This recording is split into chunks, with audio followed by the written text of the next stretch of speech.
All right, sports fans, how's everybody out there doing? William Martin coming at you one more time here on YouTube with another edition of the 300 Pounds of Sports Knowledge Podcast. Now, it hasn't even been 2 full years since Josh Harris and company took over the ownership role of the Washington Commanders, but things are looking very different for one of the NFL's oldest franchises.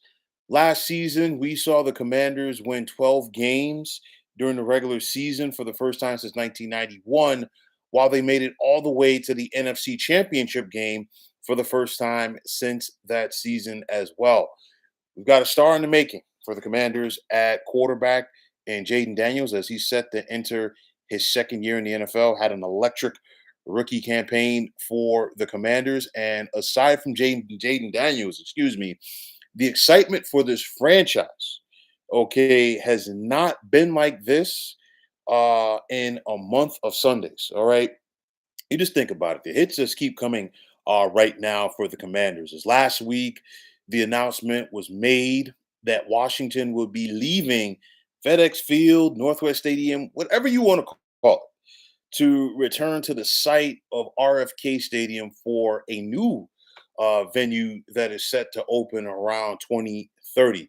Now, I'm not a fan of that part as far as the Commanders playing indoors. And anybody who knows me knows why I say that. I feel like, you build, in my opinion, you build your team around the elements of the city that you play in. Okay. However, I understand the business aspect of it. I'm not going to sit up here and act like I have my head in the sand. A lot of these new NFL team owners, they want to have a venue that is set to host events all year round. Whether that be WrestleMania, um, boxing matches, monster truck races. We can go right down the list. And I think, Josh Harris being the businessman first, he definitely sees that. And of course, the crown jewel of events that people want to host, the Super Bowl. Okay. And of course, we haven't seen the Super Bowl in the nation's capital. So nonetheless, even with that, the hits keep coming for the nation's capital, as it was just announced that Washington will be hosting the NFL draft in 2027. And it's getting to the point, and I'm going to talk about this a little bit more in a couple of days, but nonetheless, it's getting to the point where it's almost as important to hope for a city to host the NFL draft as it is to host the Super Bowl, because we have seen the financial ramifications in a very good way for cities that do host the NFL draft now, because easily you're going to bring in 700,000 people, okay, for the 3 day event. So Washington definitely wants to get on that gravy train, if you will, and you just simply cannot underscore how big the news is for the Commanders to return to DC. It has been something that their fan base has been clamoring for quite some time, and of course, it ratcheted up following the purchase of this franchise by Josh Harris and company. And again, Josh Harris is leaving his stamp on the Commanders in a very short period of time. And this is the first time for a very long time that Commanders and their fans can think about doing damage instead of being whipping boys for the rest of the NFC East. And I mean, I talked about it, and I'm not the only person that's talked about it. It's all about removing that stench of this organization that was Dan Snyder. You think about how beleaguered that Washington was under Dan Snyder. It was one of those, basically, if they made the postseason once every 5 years, that was a big to do. Okay, that is no longer the case, because in a very quick period of time, we are seeing the culture around this franchise change. Okay, and of course, change for the better. And I think at the end of the day, with all of these moves that are being made on the field, off the field, and in the offices for the Washington Commanders, I think that a sleeping giant in the National Football League has been awakened. Okay, it's one of those where young football fans might not understand, how good that the Commanders were, once upon a time. And it's one of those where you think about the NFC East, it's always been the glamour division, if you will, because of the storied franchises, the big media markets, you name it.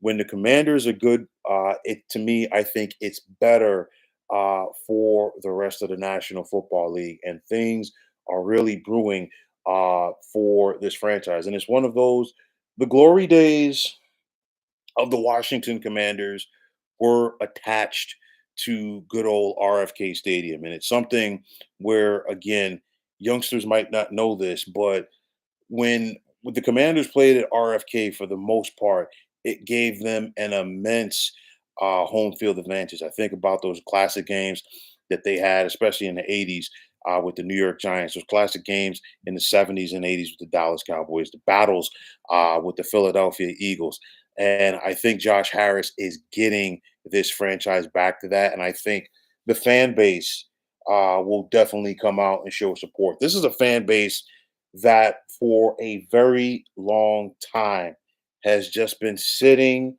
and waiting for a reason to erupt. And Josh Harris is giving them those reasons. You know, I like as far as their on the field stuff. The Commanders, they're well at it as far as putting a team around Jaden Daniels, a quarterback, because you've got him on that rookie deal. Now is the time to to build up you know as much capital around him, if you want to call it that, as far as talent, while he's on that rookie deal on the cheap.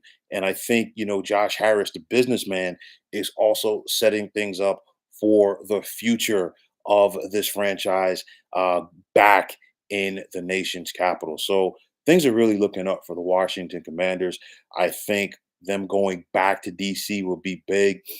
Building a new stadium on the site of old RFK, bringing back so many players that meant so much to the glory days of the Commanders. And when you think about this Commanders franchise, they've had their fair share of legends play for them. Darrell Green, of course, Dexter Manley, Doug Williams, Gary Clark, Art Monk.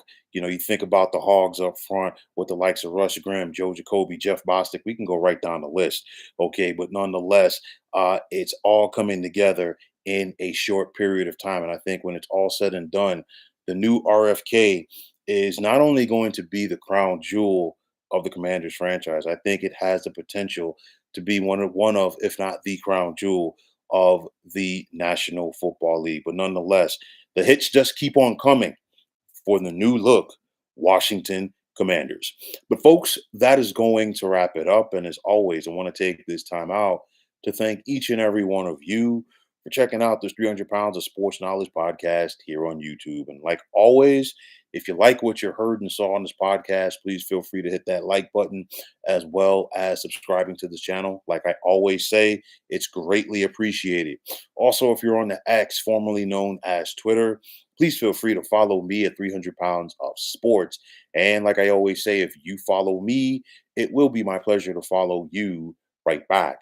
There's also the sports discussion group on Facebook at the Sports Depot 365, and you can check it out.